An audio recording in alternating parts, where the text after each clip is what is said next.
ni kitabu kinaitwa Amos. Amos mlango wa 5 kuanzia mstari ambao ni wa 4 kuendelea mbele. Bwana Yesu asifiwe. Neno la Mwenyezi Mungu jinsi ambavyo tumesomewa linazungumza kuhusu mtu mmoja mtumishi wa Bwana ambaye kwa jina anajulikana kama Amosi ama Amos. Katika Biblia yeye ni mmoja wa manabii. Kulikuwa na manabii ambao neno la Bwana linawaita manabii wakubwa, yani waliandika vitabu virefu, na kuna manabii ambao waliandika vitabu vifupi ambao wanaitwa manabii wadogo. Si wadogo katika neno, bali ni wadogo katika uandishi, lakini neno lao bado ni neno la Mwenyezi Mungu. Bwana asifiwe. Neno ambalo tumesoma mtumishi anaitwa Amosi. Katika Biblia ama neno hili, Amosi hakukuwa nabii mwanzo. Wakati Mungu alimuita, alikuwa mchunga kondoo. Kazi yake ilikuwa ni kutembea na kondoo na mbuzi. Tulisikia hapo ushuhuda wa mbuzi. Alikuwa kazi yake ni kuchunga kondoo. Huyo ni Amosi. Na kupitia katika unyenyekevu wake, Bwana akamuita wakati ambapo kulikuwa na wafalme pale Israeli na Yuda. Walikuwa mmoja alikuwa anaitwa Uzaya na mwingine akawa anaitwa Yeroboam. Ndio walikuwa watawala wa wakati ule. Kwa hivyo Amosi akapewa neno lilimjia na uzito ya kwamba Amosi, enda zungumza na nyumba ya Yuda pamoja na nyumba ya Israeli. Lakini siku ya leo tuko hapa katika nyumba ya vivo chaka pamoja na dunia mzima.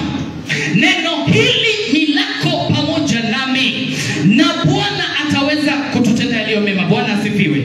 Kwa hivyo tunapata mtumishi wa Mungu ambaye yeye katika kiasili hajazaliwa kama nabii, lakini Bwana anamuinua na kumpa neno. Anapompa neno analipeleka, anatangazia watu ya kwamba Bwana asema hivi, Bwana asema hivi. Bwana Yesu asifiwe. Huyo ndiye Amosi.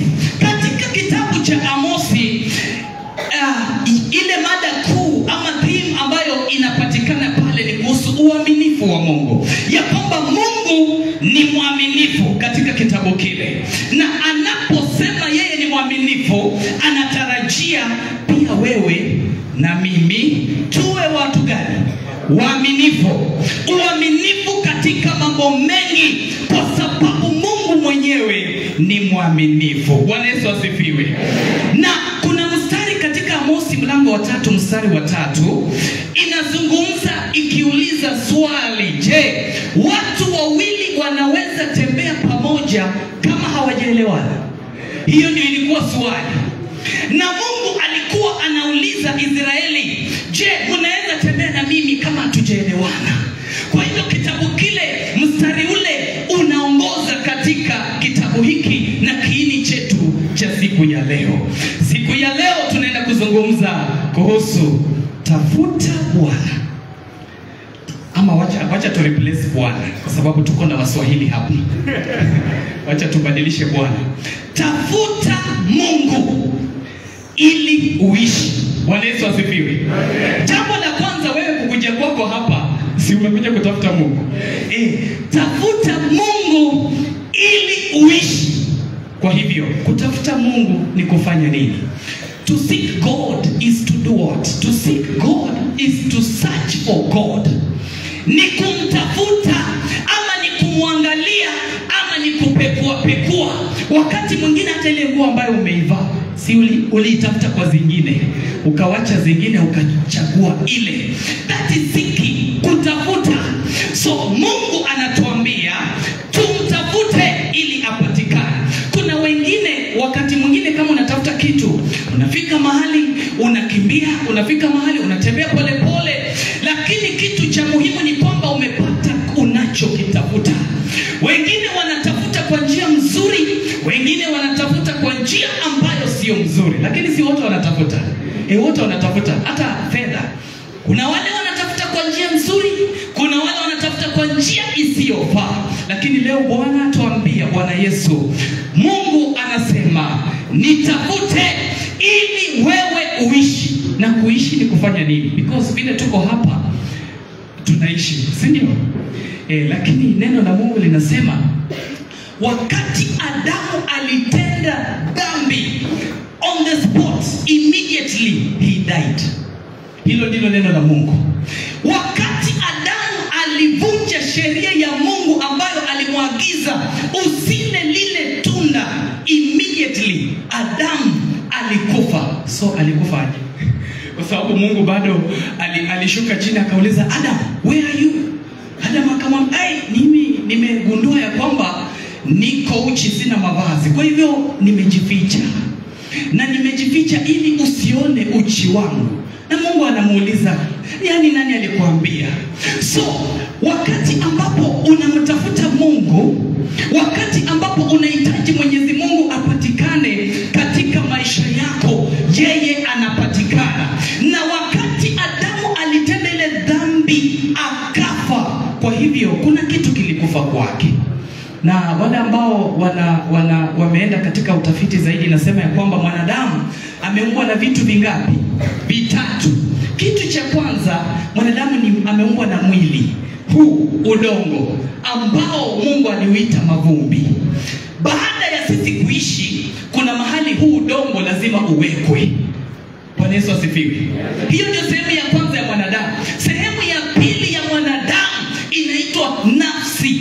Sasa wakati Adamu alitenda ile dhambi, nafsi yake ilitenda ile dhambi na mwili ukapokea lile tunda. Kwa hivyo kuna sehemu inaitwa nafsi, hiyo ndio inawaza. Sasa kuna sehemu hapa inawaza, na tunasikia njaa, hii time itaisha saa ngapi? So mwili inajaribu kucommunicate na nafsi. Hivyo ni vitu viwili. Hiyo ni sehemu ya pili ya mwanadamu. Kisha sehemu ya tatu ni roho. Roho ambaye yuko ndani yako, sio Roho Mtakatifu, roho yako. Hiyo roho yako ndiye Mungu aliumba iwe inazungumza naye.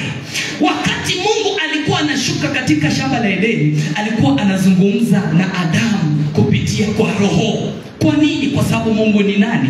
Ni roho. Kwa hivyo mwanadamu aliaga, alikufa siku alitenda dhambi. Ndipo Mungu anarudi akisema nitafute. Bwana Yesu asifiwe. Hivyo chaka Bwana anatuambia ya kwamba tumtafute ili tuishi. Kwa hivyo yule Adamu aliyekufa haikuwa mwili yake, na maanisha roho yake ilikufa. So Mungu anasema ukimtafuta ndio utaishi. Lakini jinsi ulivyo hivyo, kama bado hujakutana na Mungu, umeaga. Bwana Yesu asifiwe. Yaani ni chombo tu kinatembea. Naweza tumia jina mkebe ama hautasikia vizuri. Tutumie chombo. Ni chombo tu kinatembea, lakini kiliaga kitambo. Lakini siku ya leo Bwana anatuambia tukimtafuta tutampata. Bwana Yesu asifiwe. Tunaenda katika Israeli. Kwa nini Israeli wanaambiwa munitafute? Ni kwa sababu walikuwa wametenda dhambi. Na dhambi ambazo Israeli walikuwa wametenda dhambi kama kuchukua hongo. Najua neno linasema unayepokea na unayepeana wote mmehusika katika hongo, na wote mmetenda hiyo dhambi. So Israeli walikuwa watu ambao walikuwa wanatenda ile dhambi ya hongo. Hongo inamaanisha unapeana labda fedha ama kitu fulani ili ufanyiwe kitu kinaitwa upendeleo. Yani wewe haikufaa ukae hapa, lakini kwa sababu kuna kitu ulipelekea chairman ama kwa ofisi fulani, amekuwezesha umekaa hapa. Wewe haikufaa uwe na hiyo degree ulio nayo na diploma na certificate na kila kitu, lakini kwa sababu kuna kitu ulipeana ukapewa hiyo karatasi. Ndio maana ukitafuta kazi hupati, ukifanya nini hupati. Ni kwa sababu ya dhambi ya hongo. Kisha dhambi ya pili Israeli walikuwa wanatenda, walikuwa wananyanyasa masikini, watu ambao hawakuwa na fedha katika katika Israeli na Yuda walinyanyasika, maana hawakuwa na fedha, hawawezi hongana, hawawezi fanya chochote. Kwa hivyo walinyanyaswa. Hivyo Mungu anamtuma Amos, andikia Israeli na waambie wanitafute ili waishi, maana tayari wamekufa. Walinyanyasa maskini. Bwana Yesu asifiwe. Alafu kuna lingine ambalo, dhambi nyingine ambao walitenda, ambaye kwa wakati mwingi huwe tunaitenda. Walikuwa wanatoa ibada na dhabihu ambazo Mungu hazikubali. They were offering sacrifices that are not acceptable. Waliweza kutoa ibada ambayo Mungu hakupendezwa nayo. Do you know it is possible tuingie kwa ibada, tufungue, twende matangazo na hivyo vipindi vyote, tuhubiri na twende nyumbani na Mungu hakukuwa? Is it possible? Yes, kwa sababu tumeingia kwa nyumba, tumepiga kelele, tumezungumza mambo yetu, tumezungumza, alafu tumerudi nyumbani. Mungu hakuwepo. Hivyo anawaambia Israeli na Yuda ya kwamba nyinyi mnakuja kuabudu, lakini ibada zenu sizikubali. Bwana asifiwe. Katika Friends Church kuna tofauti kati ya business service na worship service. Siko. Worship service, mnapoingia pale ni worship. Yani tunazama, tunaenda viwango vya juu. By the time ibada imeisha na sisi tumebadilika, ile shida tuliyoingia nayo tumeiacha kwa Mungu. Lakini ukinipea dakika mbili kwamba ni wakati wa tumeenda katika maombi, alafu dakika mbili, chukua dakika mbili tuombe, twende nyumbani, kwa sababu masaa imefanya nini? Imeisha. Hizo ndizo ibada ambazo Mungu aliambia Amosi, enda waambie kweli wanaabudu, lakini ibada zao sikubali. Kwa hivyo kama kanisa la Marafiki lazima turudi mahali ambapo inafaa, mahali tulipoangukia. Kama ni kuabudu, tuabudu. Bwana asifiwe. Na kama ni biashara, tupige biashara. Bwana Yesu asifiwe. Lakini sio kwa sababu Mungu hakupendezwa na Israeli, taifa la Mungu, mteule wa Mungu, mchaguliwa wa Mungu. Yeye alifunguliwa bahari akapita. Wewe umaifunguliwa bahari ukapita? Yeye ndio wingu lilimuongoza mchana na moto usiku. Umeaiongozwa na wingu mchana na moto usiku. Lakini Mungu akakasirishwa na taifa hilo, akawaambia ibada zenu sizipendi. Bwana asifiwe. Amen. Kama ndugu na marafiki, tubadilike.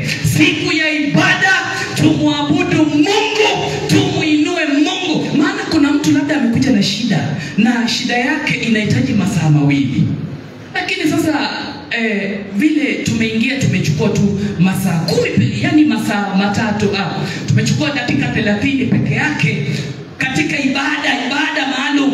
Sasa ule mtu shida yake haijatatulika, anarudi nyumbani jinsi aliingia. Bwana atusamehe na Bwana aturehemu. Bwana Yesu asifiwe. Baada ya Israeli kutenda dhambi, Mungu aliwatumia ghadhabu ama adhabu. Wakati mtoto anatenda makosa, lazima umwadhibu kidogo, at least kiboko abadilike.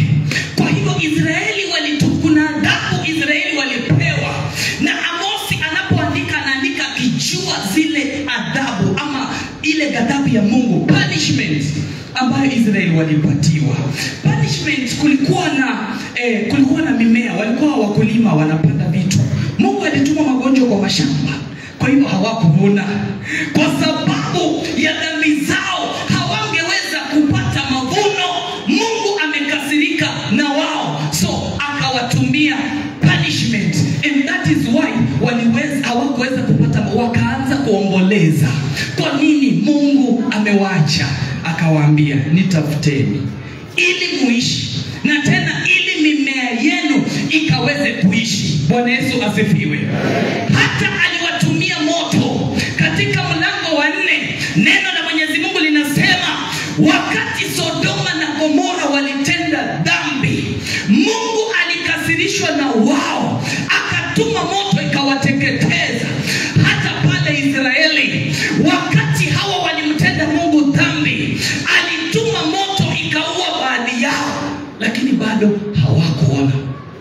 Unajua wakati mwingine katika hii miji yetu, mahali tunakaa, mahali ambapo tunaishi, unapata kwamba kuna dhambi zilizotendwa kama sisi labda hatujazaliwa. Misingi iliwekwa ambayo sisi hatukuijua, na kwa maana tumezaliwa katika vizazi hivyo na damu ile, tunateseka kwa ajili ya misingi ile. Tunapoona watu wanaumia katika jamii zetu, hatujiulizi kwa nini jamii inaumia. Ni kwa sababu dhambi zilizotendwa bado Mungu anataka tumrudie. Bwana Yesu asifiwe. Tunapomrudia katika moyo, ndiposa anatusamehea.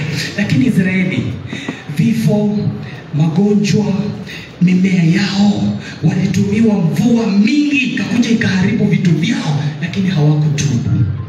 Ndiposa katika mstari wa 5, mlango wa 5 mstari wa 4, bado Mungu anawaomba, njooni mnitafute ili muweze kuishi. Na the opposite of kuishi ni kufanya nini? Kufa. So nataka tuseme hii maneno sasa, the opposite way. Seek me and live, ama kwa Kiswahili nitafute na uishi. The opposite, kataa kunitafuta na ufe. Vijana, Bwana asifiwe. Ukikataa kutafuta Bwana Mungu, unakufa. Haya vijana, Bwana asifiwe. Na ukimtafuta Bwana Yesu, utafanya nini? You will live. Bwana Yesu asifiwe. Tumtafute Mungu ili tuishi. Njia ya kwanza, keyboards tuko tayari, huwe ninaimba. Tunapoimba tunaandika maneno ambayo wimbo unasema tukiendelea kumaliza. There's a worship song, tunataka tuongelee jambo, njia ya kwanza ya kumrudia Mungu. Kuna worship song ambayo inasema hivi: oh Bwana Yesu, nimekuja mbele zako, unifanye jinsi wewe upenda. Sema Bwana Yesu, Bwana Yesu, nimekuja mbele zako, unifanye jinsi wewe upenda. Unisamehe,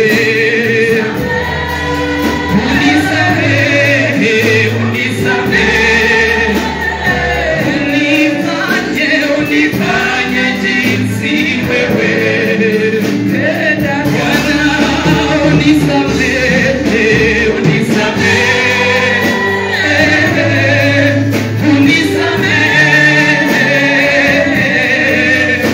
unifanye jinsi wewe upendavyo. Sasa hapo mahali ulikuwa unaandika, hebu andika chenye umepata kwa hiyo wimbo. Andika hapo as point number 1. Mimi nimeandika yangu, wewe andika yako.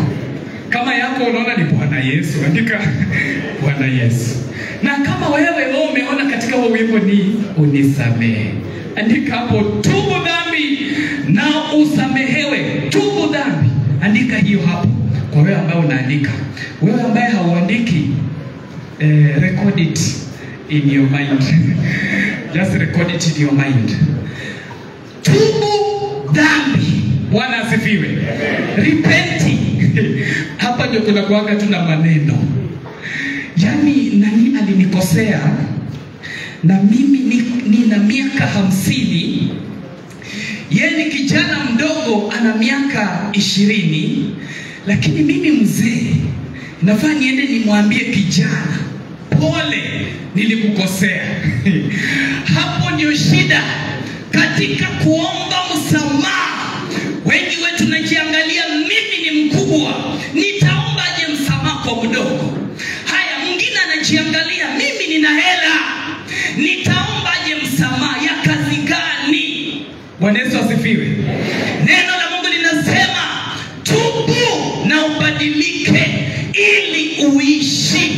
Bwana Yesu asifiwe. Israeli walitenda dhambi. Kuna wakati walitumiwa moto. Tukienda katika kitabu ambacho ni cha Ezekiel chapter number 18 verse number 30 and verse number 32, inazungumza kuhusu kubadilisha njia zetu. Tumrudie Bwana ili atusamehe. Ezekiel chapter number 18 verse 30 and verse number 32. Tumwambie Bwana atusamehe. Atatusamehe kwa dhambi gani? Kuna dhambi ambazo tunatenda sisi kama vijana, lakini hatuzioni, tunapuuza tu. Bwana ananena nasi siku ya leo ya kwamba tutubu ili tuishi. Katika 1 Timothy chapter 3 alizungumza juu ya vijana, maana Timotheo alikuwa kijana. Paulo akamwambia Timotheo, kuna siku zinakuja zinaitwa siku za mwisho. Hizo siku kutajitokeza watu, kutakuwa na wapenda fedha, kutakuwa na usherati, kutakuwa na uchawi, kutakuwa na watu wasiotii wazazi. Siku za mwisho. Bwana asifiwe. Siku hizi tunaishi enzi ambazo mtoto kijana anaweza akakunja ngumi wakakabiliana na baba yake mzazi, ngumi kwa ngumi, kwa sababu yeye ni kijana, yuko na nguvu, na mzee anaenda akidhoofika. Ngumi kati ya mtoto na babake.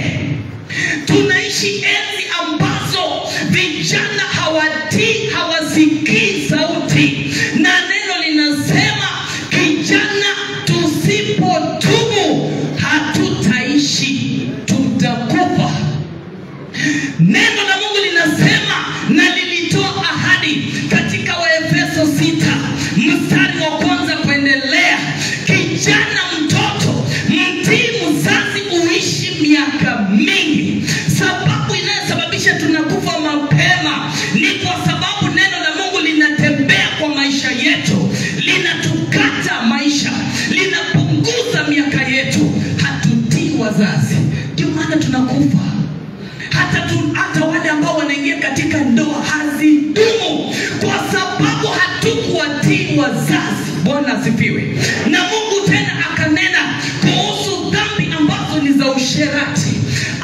Amenena kwa upana. Kama kuna dhambi imezungumziwa kwa upana katika Biblia, wachana na ile kumkufuru Roho, wachana na hiyo, ni dhambi ya usherati. Na neno la Mungu liko tu clear. No need of fighting the word ama kubadilisha. Na Mungu amesema hivi, tusibadilishe neno na tusiongeze. So kama kijana tunataka tutubu, hata mavazi lazima tutubu. Sasa wewe kama kijana unaweza andika mahali tu. Kumbukumbu la Torati mlango wa 22 mstari wa 5. Deuteronomy chapter 22 verse number 5. Deuteronomy chapter number 22 verse number 5. Huo mstari unasema hivi. Ni neno la Mungu. Mwanaume asivae mavazi za mwanamke, na mwanamke asivae mavazi ya mwanaume. Hapo tunahitaji interpretation. Twende kwa chuo. Tumesema kuna vyuo vya Biblia. Kuna chuo hapa daktari amekitaja. Kuna chuo huko Kaimosi mahali natoka, in fact mimi ni jirani tu hapo. Kuna kingine Vihiga, na kuna vyuo vingine vingi. Je, tunahitaji tuende shule tusome kabisa, tuelewe, ili tujue neno linasema mwanaume asivae nguo za mwanamke na mwanamke asivae nguo za mwanaume. Na Mungu akaweka full stop. Kwanza pale mbele akasema anachukizwa na mambo kama hiyo. Ni neno la nani? La Mungu. Hatupigani nalo. Aya, 1 Timothy chapter number 2 verse number 9, hapo inasema hivi ya kwamba kina dada, kina mama, unapovaa mavazi yako, vaa mavazi ambayo yatapendeza, ya heshima, mavazi ambayo hata mchungaji wako akikuangalia ukikuja kwa sababu ya maombi, roho Bwana wa maombi anamshukia, sio ule roho mwingine. Unajua unaweza kuomba, tulisema tuna Waswahili hapa, kuna kuomba nisaidie Biblia yako, alafu kuna kuomba Baba tukumbuke. So kuna kuomba mara ngapi? Wakati unaenda kwake, akikuangalia anaanza kuomba, lakini sio mwenyewe utatafuta vile utaeleza hivyo. Lakini hilo ni neno la Mungu. Hatuwezi ongezea wala tupunguze. Bwana Yesu asifiwe. Lazima utubu, uweke hayo mavazi kando, uvae mavazi ya heshima na uabudu Mungu. La si hivyo, Mungu hatakubali ibada yako. Mungu hatakubali dhabihu zako. Unaweza kuwa wewe ni mwimbaji, lakini vile umevaa, yani unatuambia turuke ndio, lakini wengi wa vijana haturuki. Na kama tunaruka tunakurukia. Kama ni lazima turuke, tunakurukia. Kwa sababu ya mavazi ambayo tumevaa, tutubu ili tuishi. Bwana Yesu asifiwe. Hilo ni neno la Mungu. Sodoma na Gomora waliteketezwa kwa moto. Moto ilishuka hivi live kutoka mbinguni. Haikuwa spiritual. Ilikuja moto kutoka mbinguni ili wateketeza wote kwa sababu ya dhambi. Abrahamu baba yetu wa imani alijaribu kutafuta huko msichana hata mmoja tu mwenye anavaa vizuri. Zero. Akatafuta mzee mwanaume analinda nyumba yake vizuri kama kichwa cha nyumba. Zero. Akatafuta angalau apate presiding club. Lakini friends hawakuwa. Hawa wamezaliwa juzi. Lakini alitafuta watu ambao hata kamoja. Zero. Bwana Yesu asifiwe. Na mimi naomba hapa vivo chaka na dunia mzima, angalau hata Mungu aone mmoja amenyenyekea, amevunjika, anaambia Bwana Yesu nisamehe, ninatubu mbele zako unibadilishe. Bwana asifiwe. Ili tuende mbinguni.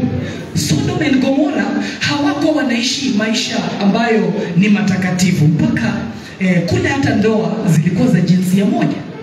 Yes. Mwanaume ndoa. Niko hapa na mchungaji ambaye ni mtumishi wa Bwana, alinifundisha. Na yeye amesimamia ofisi ya ndoa. Tunaomba hivi. Moto iliteketeza Sodoma na Gomora kwa sababu ya jinsia moja. Tunaomba hivi.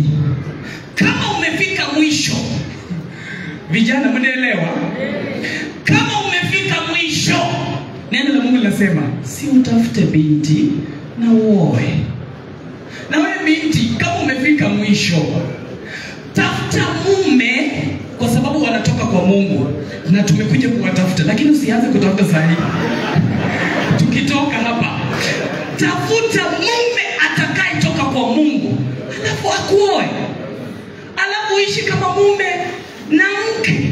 Ndoa takatifu, mchungaji aje awaombe. Bwana Yesu asifiwe. Lakini ukijipata uko upande wa jinsia moja, Sodoma na Gomora ilikuwa moto kutoka mbinguni.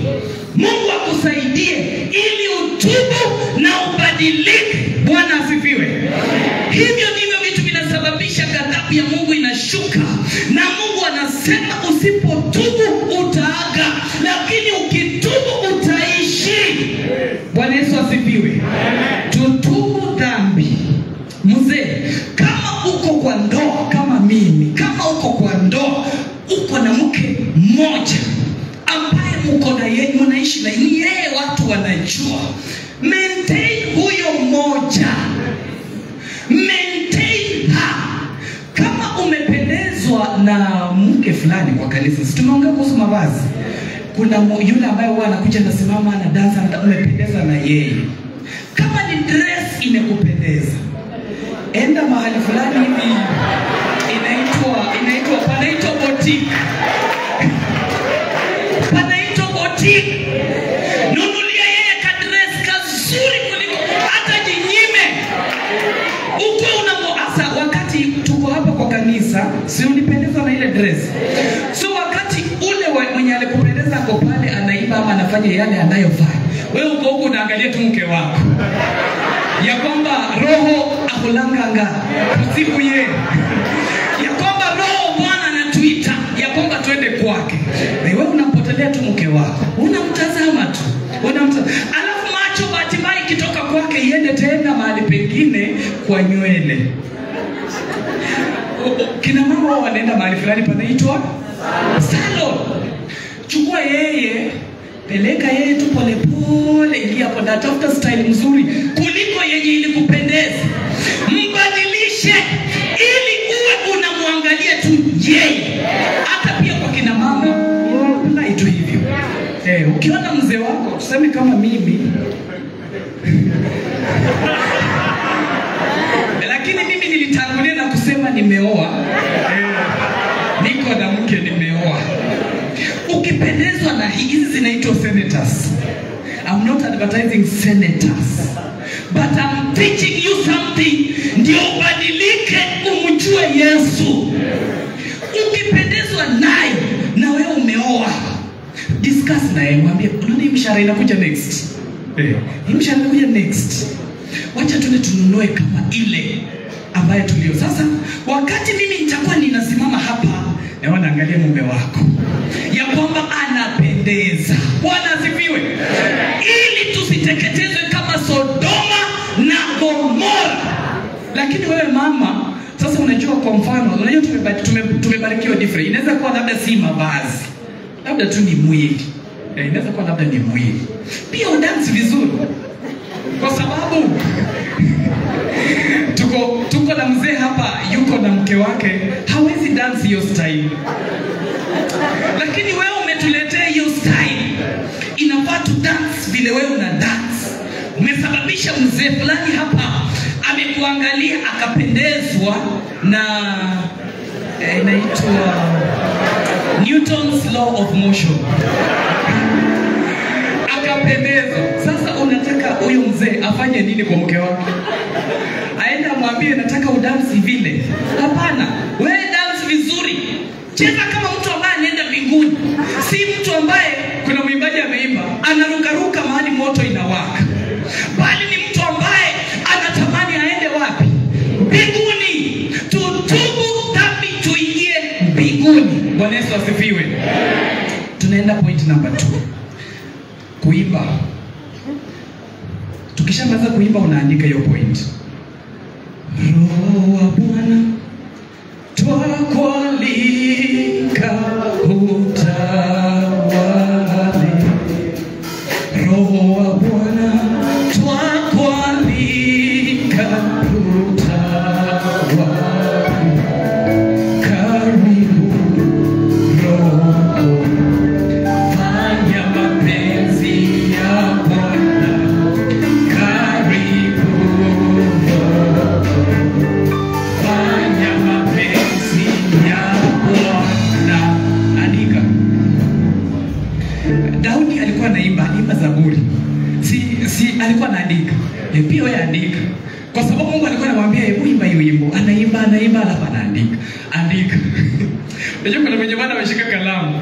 Wacha tumsaidie. Mwingine ataandika Roho wa Bwana. Mwingine ataandika twakualika. Mwingine ataandika fanya mapenzi yako. Lakini mimi ningeandika kutembea kiroho. Sasa wewe ile umeandika unaweza ongezea tena. Sababu labda umeandika Roho wa Bwana tu kache. Tembea kiroho ili uishi. Bwana Yesu asifiwe. Unaona haya maisha, unaona hata mimi kusimama hapa ni Roho Bwana alinitanguliza hapa. Na ndio maana nimepata nguvu za kusimama wapi? Hapa. Lakini singejiandaa kiroho, singesimama hapa, ningetetemeka. Najaribu kusema nini? Ukitaka kufaulu katika maisha haya, lazima uwe mtu wa kiroho, mtu wa kukabiliana na mambo kiroho. Bwana Yesu asifiwe. Wewe na jirani yako mmekosana, badala ya kwenda kupigana na yeye, labda bahati mbaya ng'ombe wake alifungua akaja akala mahindi yako kwa shamba, badala ya kwenda kupigana na yeye, si uende tu mahali kwa kona, anza kumuita Mungu ukimwambia. Kuna mstari kwa Biblia inasema nzige ambao kuna wakati Israeli kule Misri, nzige walitumwa kaenda wakakula mimea yote ya wa Misri. Jitabirie useme mimi si Misri, mimi ni na uko kwa kona, lakini jirani yako uko kwake. Mimi si Misri, mimi ni Mwisraeli. Mungu alisema utanirejeshea. Naomba ya kwamba mahali hiyo ng'ombe imekula iwe tu ndio ya mwisho. Hiyo ng'ombe bahati mbaya isikate kamba. Mungu bariki huyu jirani apate pesa anunue kamba ya ng'ombe gumu, afunge ng'ombe wake siku ingine asikuje kukula nini? Mahindi yangu. Mungu ninamuombea hata yeye mbariki, apate chakula, ape ng'ombe. Ng'ombe akishiba hawezi kuja kwa mahindi yangu. Kwa jina la Yesu nimeomba na kuamini. Toka na shughuli zako, umemalizana na huyo jirani na hayo mashaka, hakuna tena. Lakini wengine hata tu wakati tuna dance tu hapa vile tulikuwa tunamchezea Mungu, bahati mbaya tu nimekukanyaga. Bahati mbaya tu mpaka sai bado uko na grudge. Unataka tu ibada iishe uende ukabiliane na huyo ambaye alikukanyaga.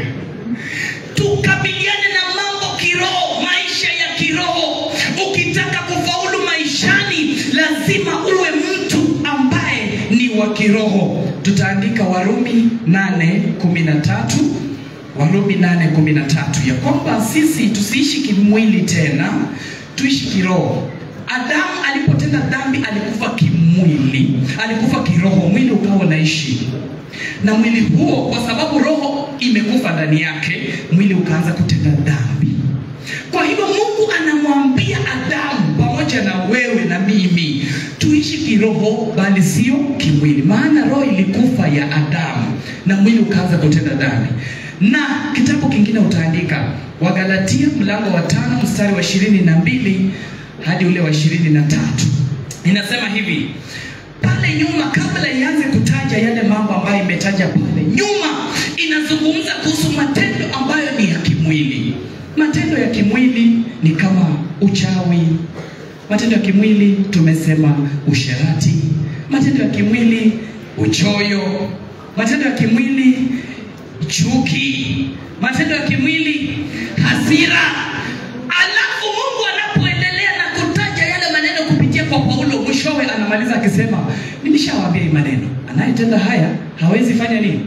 Kumrithi ufalme wa Mungu. Ama katika muktadha wetu, hawezi ishi kwa sababu anatenda mabaya. Yani chuki imekujaa tu katika moyo, na wewe ni mlinzi. Unachukiana hata na mchungaji wako, na wewe ni mlinzi. Sasa hiyo ibada itafanyika aje? Kwa sababu umemchukia mwenzako. Umechukia ukiona jirani amefaulu, amekuwa akiomba, kwa hiyo labda ujue alikuwa kiroho, amekuwa akiomba, Mungu amembariki, angalau anataka kuanza kujenga. Umeona amenunua mabati moja ama mawili, ama ameanzisha mradi anaupata, tayari umekosana, hautaki kumuongelesha kwa sababu unaona ni kama anafaulu atakushinda. Hiyo inaitwa wivu. Kuna watu ambao vijana wako hapa, masomo yao yanatatizika sana kwa sababu ya uchawi wa huyo jirani na huyo mwenye wanaishi na yeye, kwa sababu amemkalia chini ahakikishe ya kwamba kijana hafaulu masomoni. Hiyo inaitwa kuishi kimwili. Naye Mungu anasema hivi, kwa sababu ni neno lake, anasema mchawi na asiishi. Bwana Yesu asifiwe. Balaam alijaribu kufanya uchawi kwa Israeli, alingangana, alipanda kwa mlima juu, alipambana, hakuweza.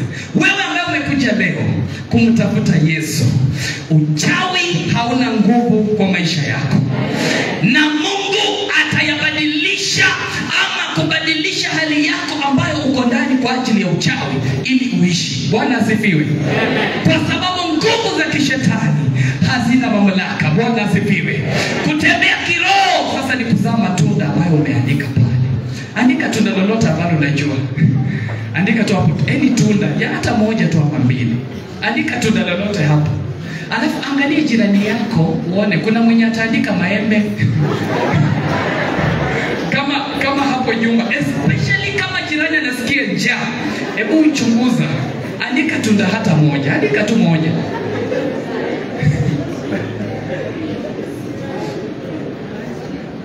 Roho wa Mungu akiingia ndani yako huanza kuzaa matunda. Matunda ni kama upendo. Sasa kama hakuandika, unajua kwa haya matunda ile tu namba 1 ya kutaja ni gani? Love. Yes, upendo. Kwa hivyo upendo. Kama hukuandika, andika upendo. Upendo ni tunda ambalo hata tunaweza taja tu upendo alafu tuache hayo mengine. Kwa nini? Kwa sababu hii upendo hii ndio imebeba hayo mengine yote. Yaani mtu aliye na upendo anaweza kukuvumilia. Unaona hata mimi niko hapa, kuna mwenye amechoka, si ndio? Lakini aliye na upendo ananivumilia. Mtu aliye na upendo hata akiona mwenzake yuko na shida anamhurumia. Yaani upendo huhurumia, kindness. Mtu aliye na upendo ni mtu ambaye anaweza kujishikilia, yani kujistahimili, yani asifikie matendo mabaya. Yuko na kitu kinaitwa self control. Maana ako na upendo. Bwana Yesu asifiwe. Yani akiona yeye Mungu amembariki tu na shilingi 100 na mwenzake amebarikiwa na 1000, anajizuia kutamani ile. So anampenda ndugu. So upendo ndio imebeba hayo mengine yote, ni tunda la Roho. Kwa hivyo tutembee kiroho. Kutembea kiroho ni mtu ambaye kila wakati ni mtu mwombezi, mtu anayependa kutenda mambo mazuri. Hayo ndiyo matendo ama matunda yanayotokana na Roho. Kwa hivyo ukitaka kufaulu hii maisha, tembea kiroho. Ya mwisho kabisa tukimalizia, hiyo ndio the last point. Points zilikuwa 3 za jinsi ya kumtafuta Mungu ili ukaweze kuishi.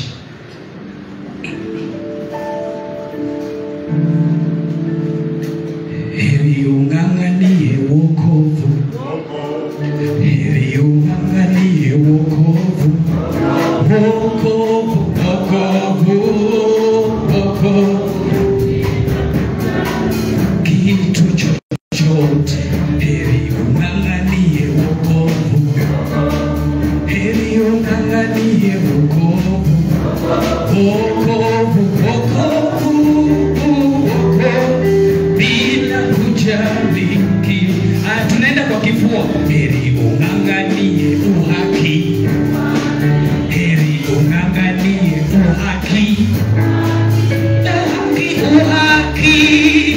Uhaki bila kujali kitu chochote. Twende kwa kiuno. Heri ung'ang'anie ukweli. Heri ung'ang'anie ukweli. Sema ukweli, ukweli, ukweli. Tunaenda kwa miguu. Heri ung'ang'anie injili. Heri ung'ang'anie injili. Injili, injili, injili bila kujali. Sema heri ung'ang'anie amani. Heri ung'ang'anie amani. Amani, amani, amani. Haya kwa mikono sasa. Kitu chochote, heri ung'ang'anie imani. Heri ung'ang'anie imani. Imani.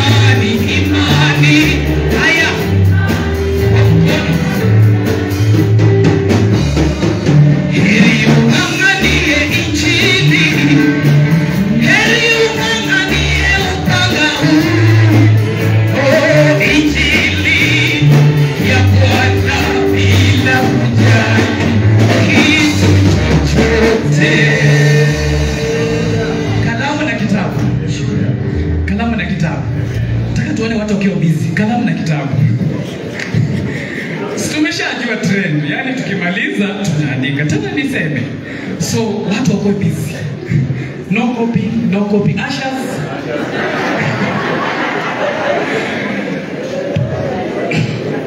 Ya mwisho, vaa silaha za vita.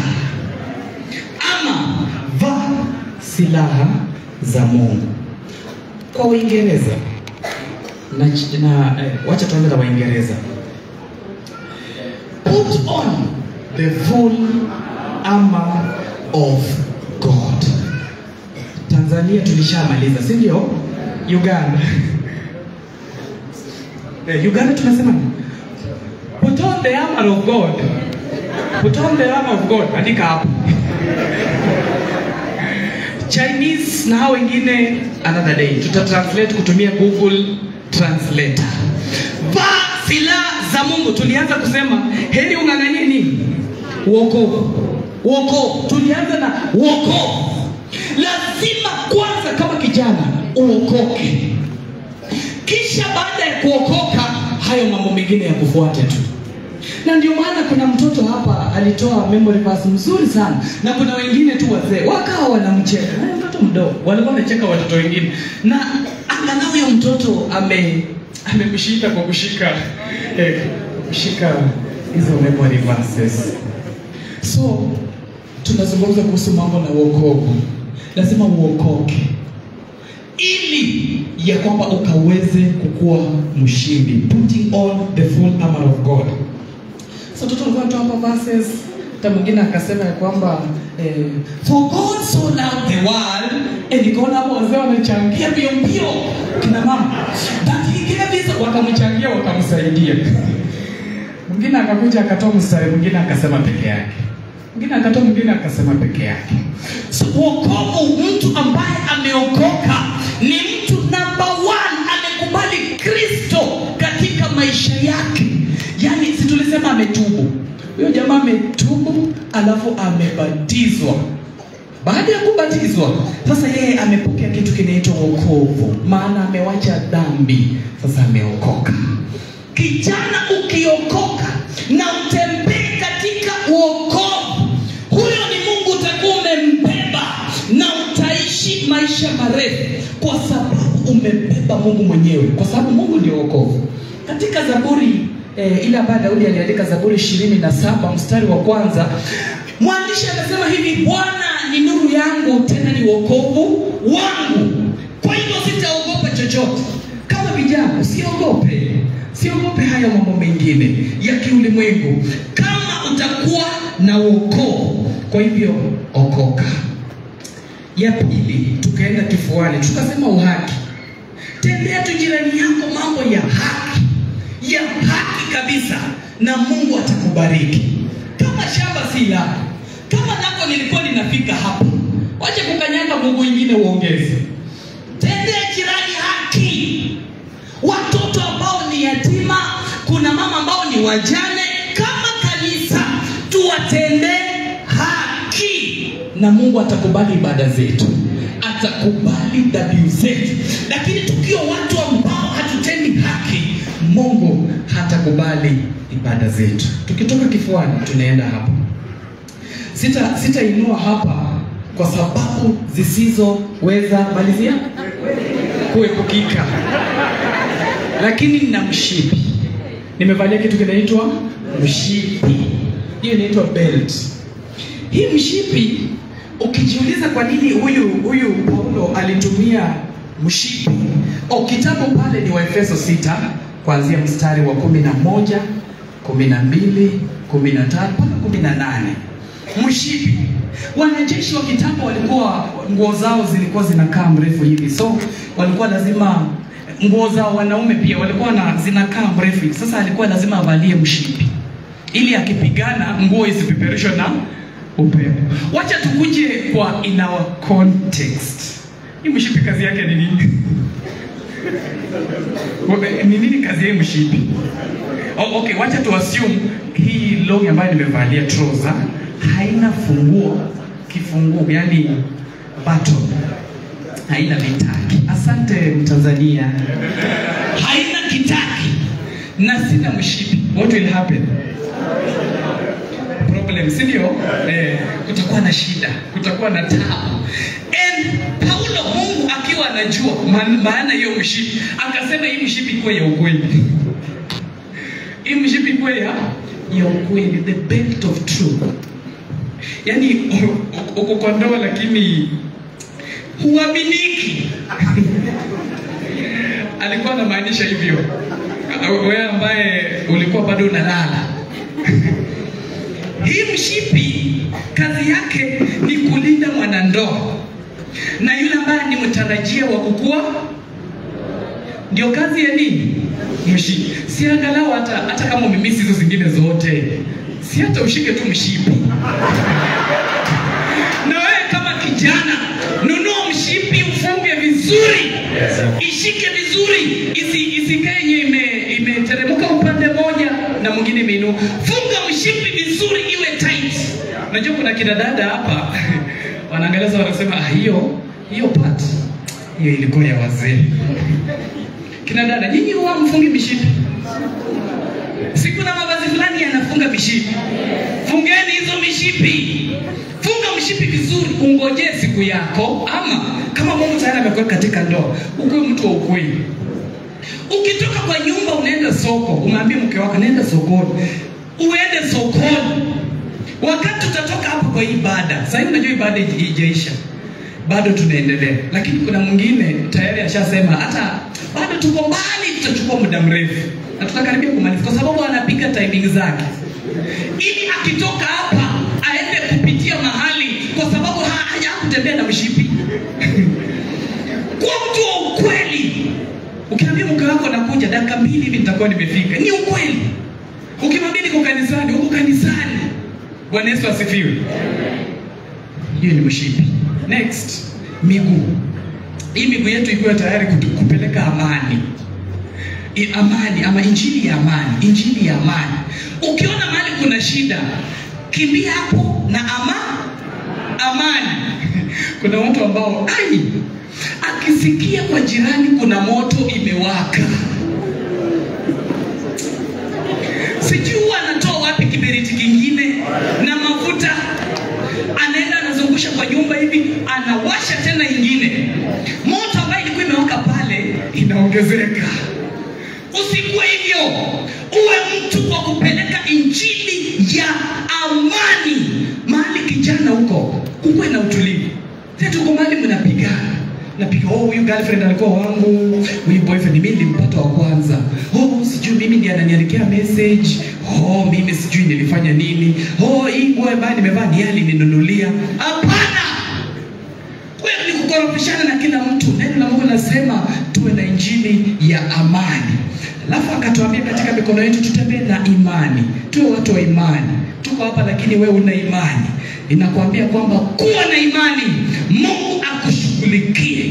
Yale ambayo umekuja nayo, hiyo mizigo yote ibaki hapa kwa miguu ya Mungu, sio Ivona kwa chachi. Kwa miguu yake Mwenyezi Mungu aiondoe yote. Bwana asifiwe. Ukuwe na imani, na mwisho upende kusoma neno. Upende uwe msomaji wa nini? Wa neno. Hili neno litakusaidia wakati utakuwa na shida kwa ndoa, itakupea majibu hapo. Ukienda wa Korintho wa kwanza mlango wa 7, iko na majibu mengi sana ya ndoa, yamejificha tu hapa. Ukienda wa Efeso mlango wa 5, iko na majibu ya ndoa, iko tu hapa. Hata mlango wa 6 iko na majibu yako hapa. Ni sisi tu hatusomi, na tusiposoma ndio maana tunaumia katika nyumba zetu. Vijana ambao mnasoma, unapokuwa pale katika shule, hekima na maarifa Mungu amezungumzia, si ni kweli?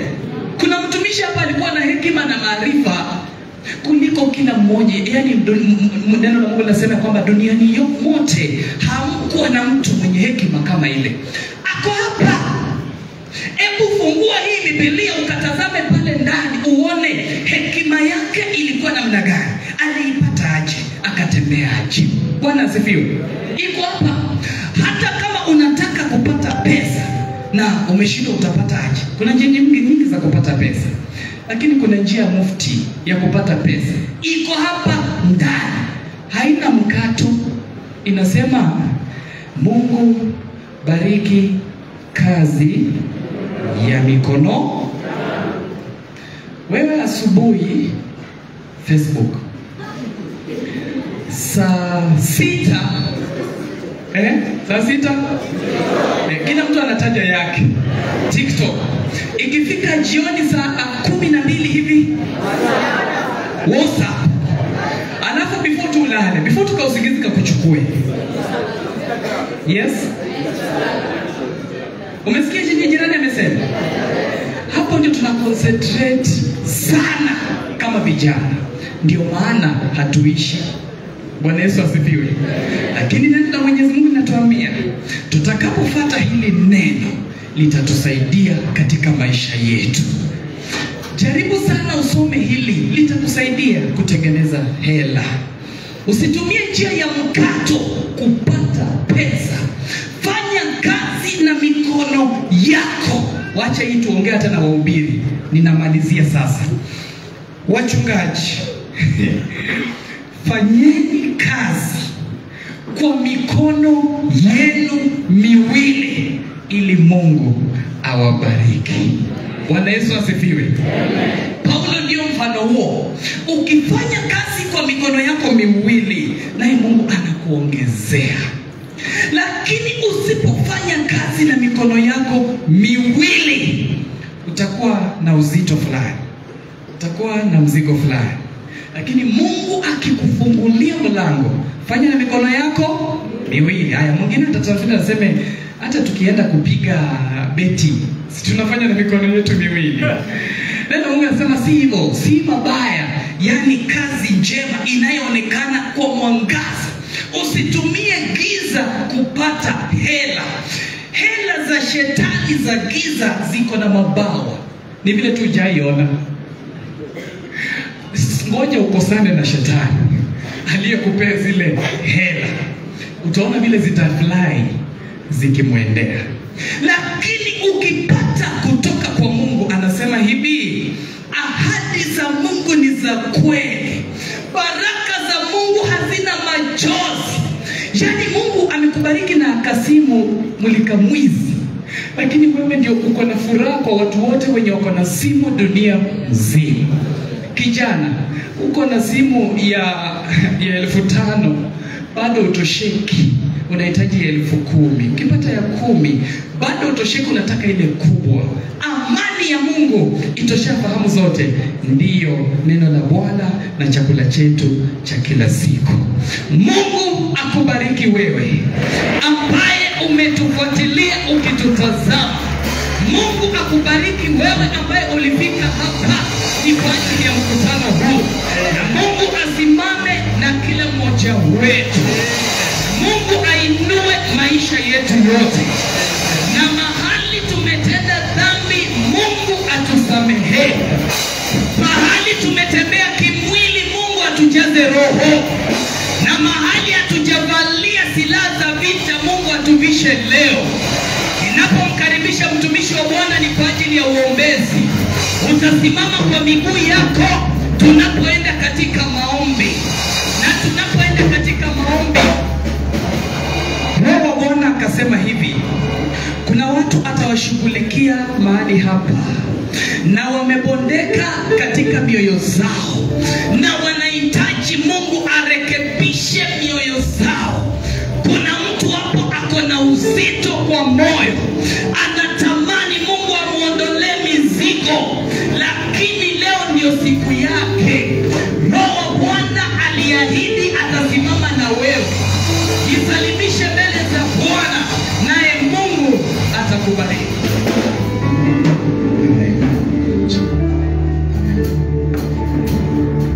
The Spirit of the Lord is communicating to us. We are here that we may seek God for us to live. I want even as as we are being led into worship songs, I want us to tell the Lord we are here. Tunataka tumtafute ili ya kwamba tuishi. Mambo yetu mengi tumeishi, tumefika mahali tumekufa. Miili yetu tunahali, tunaishi, tunatembea. Lakini mambo yetu yamekufa. Matendo yetu yamekufa. Maono yetu yamekufa. Ni kwa sababu ya sisi dhambi zetu ambazo tumefanya. Ni kwa sababu pia hatujatembea kiroho. Ni kwa sababu pia sisi hatujavalia zile silaha za Mwenyezi Mungu. Nataka tukiwa mahali hapa, I don't know, according to you, what is it that you are lacking that has made you to die? I don't know what is it that is making you not to live. But we are here, we want to tell the Lord, we want to live again. Tunapoingia katika maabudu, ninataka tuambie Mwenyezi Mungu tunataka kuishi tena. Tumtafute kupitia maombi. Tuambie Bwana tunataka kuishi tena. Kwa hali zetu za maisha, kwa familia zetu, jamii zetu, ndoa zetu, hata masomo tunayosoma, huduma ambazo tunafanyia Mungu. Tunaambia Mungu tunataka kuishi tena. Tunaambia Mungu tunataka kuishi tena. Tunataka tutafute Mungu kupitia maombi ya siku ya leo. Tunaambia Mungu pale ambapo tumeishi ya kwamba tumekufa, tumepotea, yeye atufufue tena ili ya kwamba tukapate kuishi. Tukapate kuishi kusimulia mema ya Mungu. Kwa hivyo mahali ulipo, ninataka tuzungumze hata nafsi yako. Ambia Mungu tunataka kuishi. Wewe kibinafsi tunataka kuishi. Sijui ni jambo lipi limefanya ambapo huwezi ukaishi. Sijui ni jambo lipi ambalo umefifia. I want us to speak and talk to the Lord. We want to tell the Lord that you want to live again. We want to live again. We want to live again. Tunaambia Mungu tunataka tuishi tena. Kwa hali zetu, kwa maisha yetu, tuishi tena. Tumtafute Bwana. Tumtafute Bwana kwa hali zote. Friends, I want us to go before the Lord. Let's want us to go before the Lord. Let's want to go before the Lord. Let us tell the Lord that we are seeking Him, that we may live again. Many times we have walked in our own understanding. We have walked in our own way. We have not acknowledged Him. We have not acknowledged His presence in our life. We have not acknowledged His deeds in our life. When we are coming again, we are telling the Lord we want to live again. We want to live again. May we raise our hearts to the Lord. May we focus our hearts to the Lord. Let us connect again. May our connections of faith, our connection with the Lord of faith, our relationship with the Lord is broken. It's because of the sins that we've been committing. Lord, as we say the Lord will be repenting. May we repent for the sins that we've committed. Lord, as we commit every sin that we've committed, we are telling the Lord that today we are repenting. Even as we repent, that He may forgive us again. As we repent, may He forgive us again. May He speak to our conditions. In where we may have broken in our own will, in our understanding. May He revive us again. May He revisit us again in a special way. May He revisit us again. Even as we go on. We are praying for Jehovah. We are praying for your name. We seek for your favor, O God.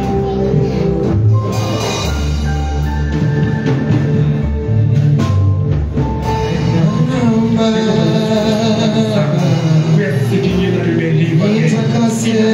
We want to pray that Jehovah, that we are seeking you today, that we may live again. We are seeking you, Jehovah, that we may live. I'm seeking you, Jehovah, that we may pray that we may live again, Jehovah, that we may be able to put on, oh God, the food of our soul, that we may put on the love of our God, that we may live again. May you find the grace of God, that we may be able to live again. May you lead us, God. May you glory in our ways, oh God, in our enemies, God. We want to pray and seek you, God, in our mighty way, God. We want to pray, Jehovah, as we seek you today, as we seek your face, God, as we seek your word, as we seek understanding you, as we seek in understanding your goodness, God. Jehovah, may we live again. May we live again in the works of your hands, in the ministries of your place,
ili kwamba pasta ombe pamoja na wewe, ili kwamba sisi sote tukapate kuishi tena kwa hali zote za maisha. Mungu atusaidie ili tukapate kuishi tena.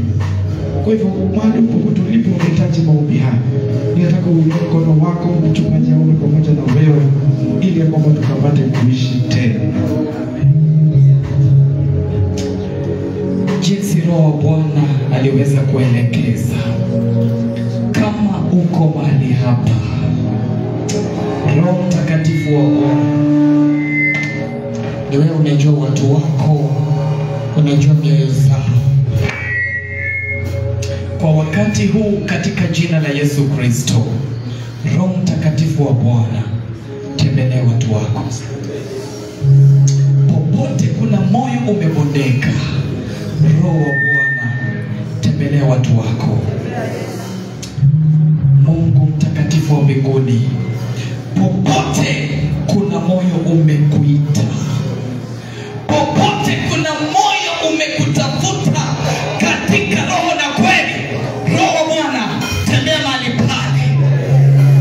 Kuna mwingine ambaye aliingia kwa ajili ya magonjwa, amejiwachilia mbele zako. Roho wa Bwana, tembelea huo mwili sasa. Roho Mtakatifu, tembelea huo mwili sasa. Mahali popote ambapo kuna ugonjwa, Roho wa Bwana, ondoa sasa. Roho Mtakatifu wa Mungu, kuna wengine Baba ukadhihirisha ya kwamba wameshikwa na nira za kishetani. Uchawi imewakamata hawezi songa mbele. Wameng'ang'ana maishani mwao ni kwa ajili ya nguvu za kiuchawi. Kwa hivyo kwa mamlaka yako Mwenyezi Mungu, popote katika mkutano huu, mahali popote nguvu za uchawi zimeshikilia, popote kuna msingi wa kishetani, mahali popote kuna madhabahu ambayo ni ya kishetani. Wengine Baba wameingia katika kuabudu shetani, wanatafuta msaada kwa shetani. Mahali popote kuna msingi wa kishetani, Roho wa Bwana, tembea mahali pale na ukateketeze na kuvunja na kuharibu nguvu zote ambazo ni za kishetani.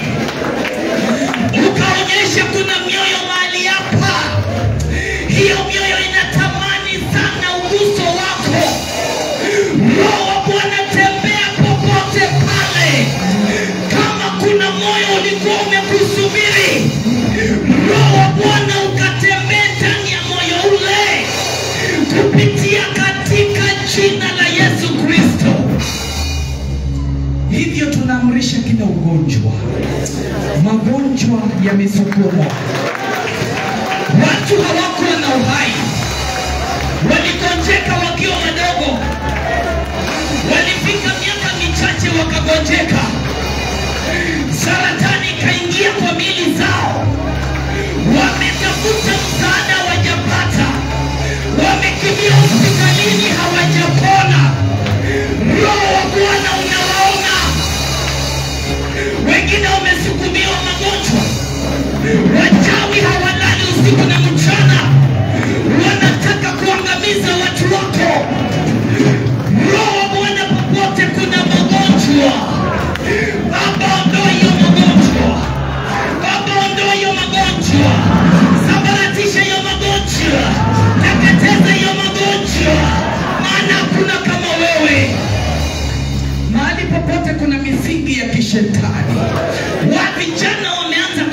shetani, wanaingia katika ndoa za jinsia moja, wengine wanaingia katika madawa, wengine wamejiunga na vikundi vya Illuminati, wanatembea na vikundi vya Freemason, wengine wanaabudu shetani.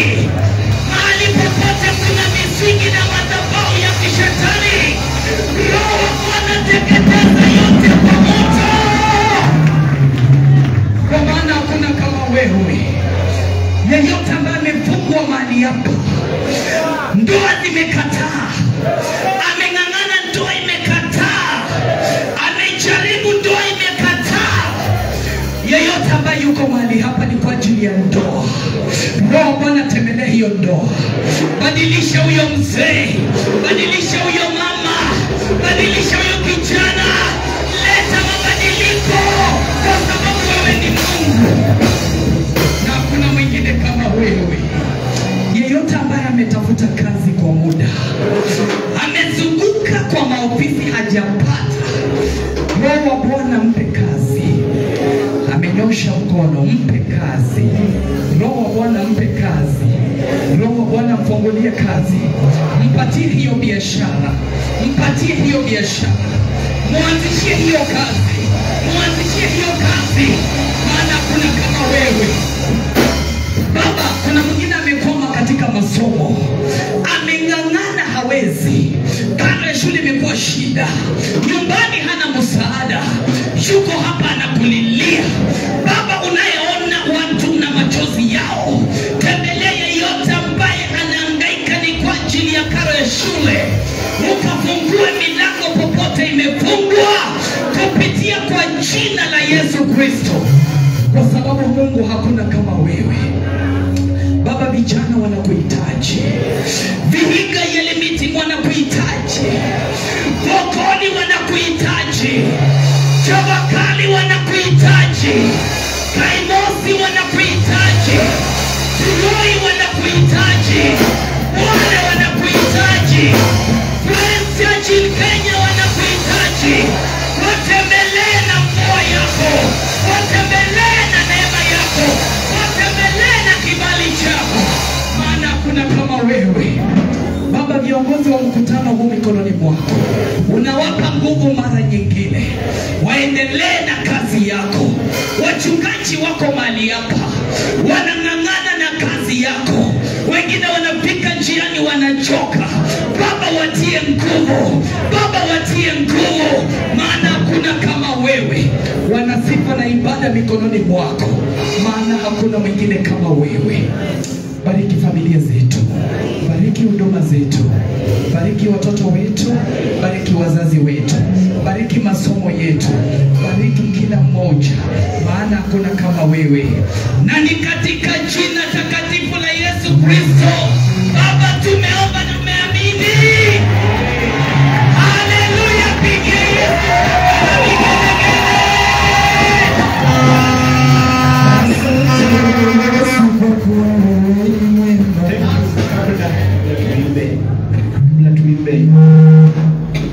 Tunakubali tuombee mchungaji.